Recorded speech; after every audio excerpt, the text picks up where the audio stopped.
राधे राधे, जय श्री राम। दोस्तों कैसे हैं आप सभी लोग? आई होप कि आप सभी लोग मस्त होंगे, स्वस्थ होंगे, ठीक ठाक होंगे। दोस्तों आज हम बात करेंगे कि मैं एक दिन अचानक मैं यूट्यूब देख रहा था। यूट्यूब पे कुछ वीडियोस देख रहा था, तो अचानक से एक वीडियो मेरे सामने आई, प्रेमानंद महाराज जी की वीडियो। तो मैंने उसे क्लिक किया। क्लिक करने के बाद उस वीडियो में एक जादूगर था जो इंडिया लेवल पे बहुत फेमस था, कई स्टेज शो उसने कर चुका था। तो वो जादूगर महाराज जी के समक्ष अपनी कला को प्रदर्शित करना चाहता था और किया।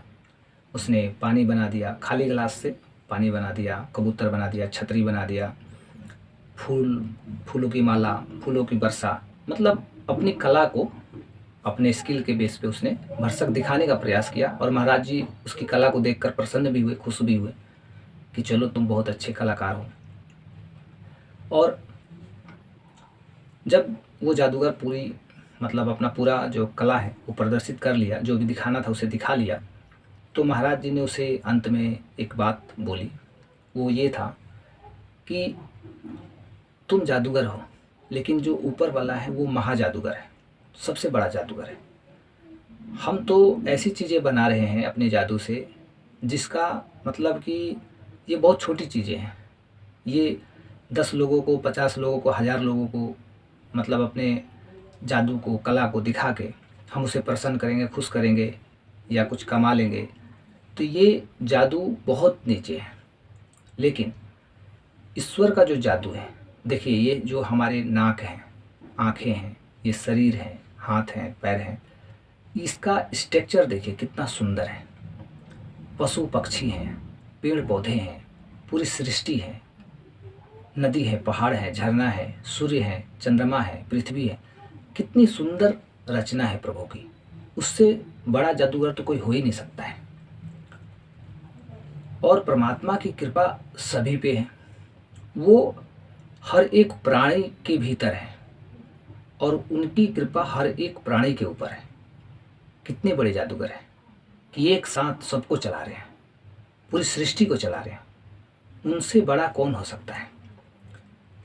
तो दोस्तों मेरे कहने का मतलब क्या हुआ, महाराज जी ने जो भी बातें बताई उस जादूगर को एकदम रियल और एक्चुअल, जो वास्तविक जो बात है वही बताई। हम क्या होता है, हम अपने जीवन में कहीं ना कहीं बहुत ज़्यादा अपने ज्ञान पर, अपनी बुद्धि पर, अपने स्किल पर, अपने शरीर पर, अपनी क्षमता पर, अपनी पावर पर कहीं ना कहीं दोस्तों हम इस बात को भूल जाते हैं कि हमसे भी कोई बड़ा है। हम क्या करते हैं अमूमन कि जैसे ही हमारे पास पैसा आया, जैसे ही थोड़ी सी बुद्धि हमारी बढ़ गई, तेज हो गई, तो अब हम किसी भी व्यक्ति को अपने सामने टिकने नहीं देते।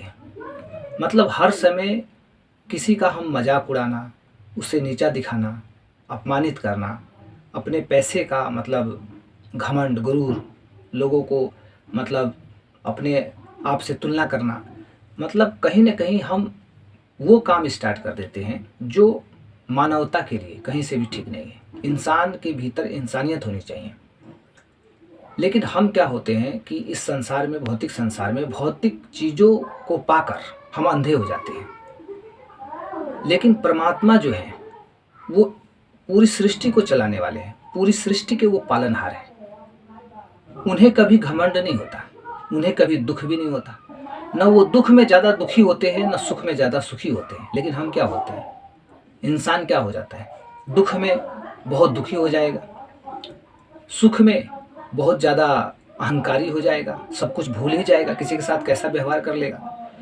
तो परमात्मा का जो अस्तित्व है, इस अस्तित्व को मानने वाले लोगों की जो संख्या है बहुत कम है। कुछ लोग दिल से मानते हैं और कुछ लोग ऊपर ऊपर से मानते हैं, और कुछ लोग नास्तिक हैं। नास्तिक का वो मानते ही नहीं है कि इस सृष्टि में कोई है। वो सिर्फ ये मानते हैं कि मैं हूँ और ये सारी जो सृष्टि है, ये सारा जो सिस्टम है हमारा, घर, परिवार, बिजनेस, नौकर चाकर, ये सब कुछ मेरे हिसाब से मेरे लिए हुआ है, मैंने ही इसे किया है। मेरे द्वारा ये सब किया गया है। तो ऐसी सोच हो जाती है, ऐसी थिंकिंग। तो परमात्मा का जो दान है, परमात्मा का जो आशीर्वाद है, वो सभी के लिए है, पशु पक्षी मनुष्य सब के लिए है। कोई भी प्राणी उनकी कृपा से, उनके आशीर्वाद से अछूता नहीं है। तो हमें परमात्मा के शरण में जाना चाहिए, हमारी आस्था उन पर होनी चाहिए, हमारा विश्वास उन पर होना चाहिए। हम अपनी धुन में ज़िंदगी जीते रहेंगे और जीते जीते एक दिन फिर चले जाएंगे इस संसार को छोड़कर, तो फिर क्या हो जाएगा। कम से कम परमात्मा ने जब हमें यहाँ भेज दिया है तो हमें अपने उद्देश्यों को पूर्ण नहीं करना है हमें, क्योंकि दोस्तों अपने उद्देश्यों को पूर्ण करने के लिए ही तो लोग पैसा, गाड़ी, बंगला, रिश्ते, ये वो, और कैसे कैसे व्यवहार हो रहे हैं, कैसे रिश्ते टूट रहे हैं, कैसे लोग गलत काम कर रहे हैं, कैसे क्या क्या दुनिया में हो रहा है, देख लीजिए। तो लोग सब अपने लिए कर रहे हैं, अपने उद्देश्यों की, अपनी इच्छाओं की पूर्ति के लिए कर रहे हैं। लेकिन हमें अपने उद्देश्य और अपनी इच्छाओं को पूर्ति करने ही नहीं है। क्यों? क्योंकि जिस परमात्मा के आशीर्वाद से, जिन्होंने हमें यहाँ भेजा है, हमें उनका काम करना है। वो जो चाहते हैं हम वही करेंगे। वो जहाँ हमें रखेंगे हम रह लेंगे, जैसे रखेंगे वैसे रह लेंगे। जो देंगे वो खा लेंगे, जितना देंगे उतने में खुश रहूँगा।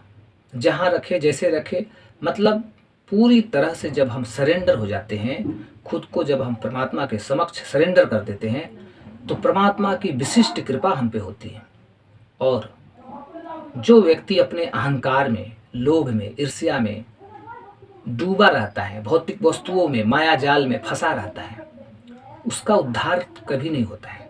वो अपने जीवन में कभी सुखी जीवन नहीं जी पाएगा, वो कभी सुखी नहीं रहेगा। वो हर समय टेंशन, डिप्रेशन, बहुत तकलीफ, प्रॉब्लम, बस वो हर समय यही शिकायत करेगा। आज ये प्रॉब्लम है, कल वो प्रॉब्लम है, कल ऐसा हुआ, परसों ऐसा हुआ, मतलब वो हमेशा कंप्लेन करेगा।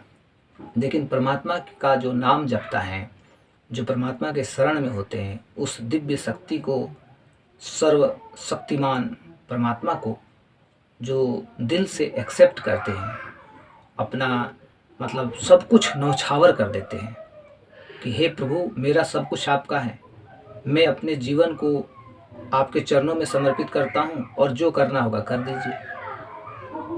भोजन देना है कि नहीं देना है, पैसे देने हैं कि नहीं देने हैं, घर परिवार, क्या मतलब कुछ भी देना है या नहीं देना है, क्यों देना है, कैसे देना है, सब ये सारे सवालों का जवाब आपके पास है। आप समझ लीजिए मेरे पास कुछ नहीं है।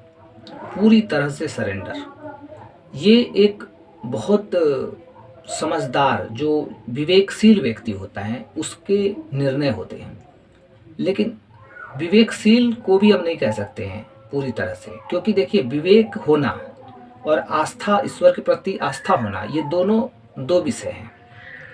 इसके बारे में हम किसी और वीडियो में बात करेंगे। लेकिन ऐसा जरूरी नहीं है कि विवेक है तो वो बहुत आस्था, उसको ईश्वर पे आस्था ही होगी, ऐसी बात भी नहीं है।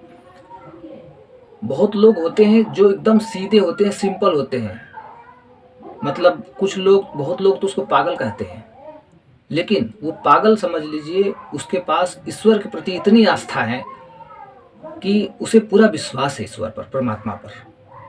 वो पागल ही है, लेकिन सब कुछ उसने अपना न्यौछावर करके रखा है, ईश्वर को समर्पित कर दिया अपने आप को।